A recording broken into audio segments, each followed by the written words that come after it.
Civil Code of the Philippines, Chapter 1, Effect and Application of Laws. This is the Codal provisions of the Civil Code of the Philippines. Article 1, this act shall be known as the Civil Code of the Philippines. Article 2, laws shall take effect after 15 days following the completion of their publication either in the Official Gazette or in a newspaper of general circulation in the Philippines unless it is otherwise provided. Article 3. Ignorance of the law excuses no one from compliance therewith. Article 4. Laws shall have no retroactive effect unless the contrary is provided. Article 5. Acts executed against the provision of the mandatory or prohibitory laws shall be void, except when the law itself authorizes their validity. Article 6. Rights may be waived unless the waiver is contrary to law, public order, public policy, morals, or good customs, or prejudicial to a third person with a right recognized by law. Article 7. Laws are repealed only by subsequent ones, and their violation or non-observance shall not be excused by disuse or customs or practice to the contrary. When the courts declare a law to be inconsistent with the Constitution, the former shall be void, and the latter shall govern. Administrative or executive acts, orders, or regulation shall be valid only when they are not contrary to laws or the Constitution. Article 8. Judicial decision applying or interpreting the laws of the Constitution shall form a part of the legal system of the Philippines. Article 9. No judge or court shall decline to render judgment by reason of the silence, obscurity, or insufficiency of the laws. Article 10. In case of doubt in the interpretation or application of laws, it is presumed that the lawmaking body intended right and justice to prevail. Article 11. Customs which are contrary to law, public order, or public policy shall not be countenanced. Article 12. A custom must be proved as a fact according to the rules of evidence. Article 13. When the law speaks of years, months, days, or nights, it shall be understood that years are 365 days each, months of 30 days, days of 24 hours, and nights from sunset to sunrise. If months are designated by their name, they shall be computed by the number of days which they respectively have. In computing a period, the first day shall be excluded and the last day included. Article 14.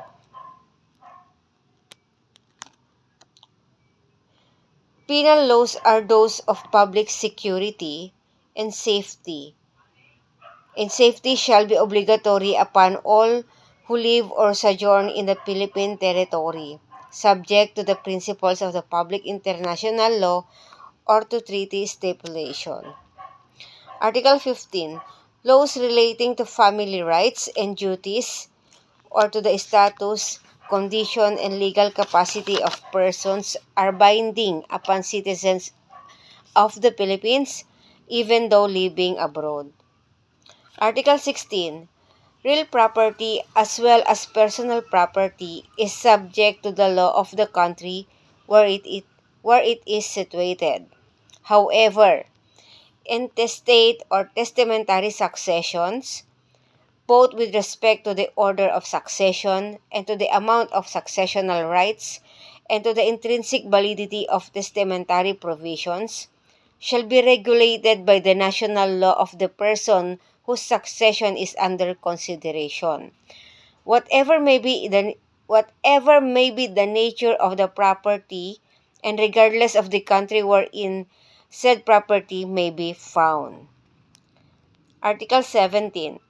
The forms and solemnities of contracts, wills, and other public instruments shall be governed by the laws of the country in which they are executed. When the acts referred to are executed before the diplomatic or consular officials of the Republic of the Philippines in a foreign country, the solemnities established by the Philippine laws shall be observed in their execution. Prohibitive laws concerning persons, their acts or property, and those which have for their object public order, public policy, and good customs shall not be rendered ineffective by laws or judgment promulgated, or by determination or conventions agreed upon in a foreign country. Article 18. In matters which are governed by the Code of Commerce and special laws, their deficiency shall be supplied by provision of this code. Chapter 2. Human Relations. Article 19. Every person must, in the exercise of his rights and in the performance of his duties, act with justice, give everyone his due, and observe honesty and good faith. Article 20. Every person who, contrary to law, willfully or negligently causes damage to another, shall indemnify the latter for the same. Article 21. Any person who willfully causes loss or injury to another in a manner that are contrary to morals, good customs, or public policy, shall compensate the latter for the damage. Article 22.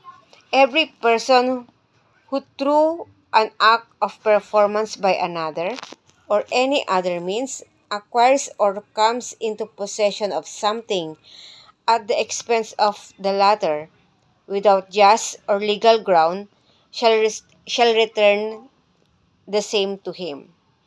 Article 23. Even when an act or event causing damage to another's property was not due to the fault or negligence of the defendant, the latter shall be liable for indemnity if, through the act or event, he was benefited. Article 24. In all contractual, property, or other relations, when one of the parties is at a disadvantage on account of his moral dependence, ignorance, indigence, mental weakness, tender age, or other handicap, the court must be vigilant for his protection. Article 25. Thoughtless extravagance in expense for the pleasure or display during a period of acute public want or emergency may be stopped by order of the courts at the instance of any government or private charitable institution. Article 26. Every person shall respect the dignity, personality, privacy, and peace of mind of his neighbors and other persons. The following and similar acts, though they may not constitute a criminal offense, shall produce a cause of action for damages, prevention, and other relief. Number 1, prying into the privacy of another's residence. 2, meddling with or disturbing the private life or family relations of another. 3, intriguing to cause another to be alienated from his friends. 4, vexing or humiliating another on account of his religious belief, lowly station in life, place of birth, physical defect, or other personal condition. Article 27. Any person suffering material or moral loss because of public servant or employee refuses or, or neglects without just cause to perform his official duty may file an action for damages or other relief against the latter, without prejudice to any disciplinary administrative action that may be taken. Article 28. Unfair competition in agricultural, commercial, or industrial enterprises or in labor through the use of force, intimidation, deceit, machination, or any other unjust, oppressive, or high-handed method shall give rise to a right of action by the person who thereby suffers damage. Article 29. When the accused in a criminal prosecution is acquitted on the ground that his guilt has not been proved beyond reasonable doubt, a civil action for damages for the same act or omission may be instituted. Such action requires only a preponderance of evidence. Upon motion of the defendant, the court may require the plaintiff to file a bond to answer for damages in case the complaint should be found to be malicious. If in a criminal case the judgment of acquittal is based upon reasonable doubt, the court shall so declare. No, the court shall so declare. In the absence of any declaration to that effect, it may be inferred from the text of the decision whether or not the acquittal is due to that ground. Article 30. When a separate civil action is brought to the demand civil liability arising from criminal offense, and no criminal proceedings are instituted during the pendency of the civil case, a preponderance of evidence shall likewise be sufficient to prove the act complained of. Article 31. When the civil action is based on obligation not arising from the act or omission complained of as a felony, such civil action may proceed independently of the criminal proceedings and regardless of the result of the latter. Article 32. Any public officer or employee or any private individual who directly or indirectly obstruct, defeats, violate, or in any manner impedes or impairs any of the following rights and liberties of another person shall be liable to the latter for damages. Number 1, freedom of religion. 2, freedom of speech. 3, freedom to write for the press or to maintain a periodical publication. 4, freedom from arbitrary or illegal detention. 5, freedom of suffrage. 6, the right against deprivation of property without due process of law. 7, the right to just compensation when private property is taken for public use. 8, the right to the equal protection of the laws. 9, the right to be secured of one's person, house, papers, and effects against unreasonable searches and seizures. 10, the liberty of abode and of changing the same. 11, the privacy of communication and correspondence. 12, the right to become a member of association or societies for purposes not contrary to law. 13, the right to take part in the peaceably assembly to petition the government for redress of grievances. 14, the right to be free from involuntary servitude in any form. 15, the right of the accused against excessive bail. 16, the right of the accused to be heard by himself and counsel, to be informed of the nature of the cause of the accusation against him, to have a speedy and public trial, to meet the witness face to face, and to have compulsory process to secure the attendance of witness in his behalf. 17. Freedom from being compelled to be a witness against oneself, or from being forced to confess guilt, or from being induced by a promise of immunity or reward to make such confession, except when the person confessing becomes a state witness. 18. Freedom from excessive fines or cruel and unusual punishment, unless the same is imposed or inflicted in accordance with statute which has not been judicially declared unconstitutional. And 19. Freedom of access to the courts.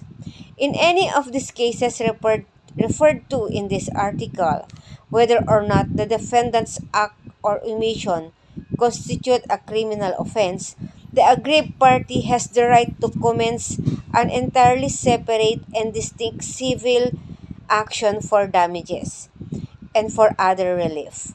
Such civil action shall proceed independently of any criminal prosecution and may be proved by a preponderance of evidence. The indemnity shall include moral damages. Exemplary damages may also be adjudicated. The responsibility herein set forth is not demandable from the judge unless his act or omission constitute a violation of the penal code or other penal statute. Article 33. In cases of defamation, fraud, and physical injuries, a civil action for damages entirely separate and distinct from the criminal action may be brought by the injured party. Such civil action shall proceed independently of the criminal prosecution and shall require only a preponderance of evidence. Article 34. When a member of a city or municipal police